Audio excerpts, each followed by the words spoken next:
ng tao. Ako hindi ka naman ayos. Dalawa yung nilaluto namin ay noodles. Ano yan? Beef. Ang galing. Ano ulit yun?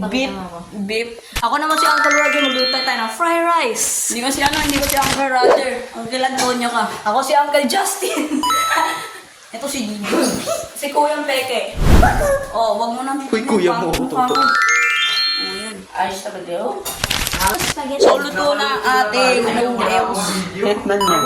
Uy, ang init niyan. Initan mo. Nakaluto na. Nakaluto na. Panayin natin yung sabaw. Uy! Wow, sarap! Wala pa nga kinakain, hindi ko po lang Yan, si Chris. John Bausto. Hindi ako Kapreso sa akin. Pwede ba kayo set kay Ma'am Lito? So, luto na yan.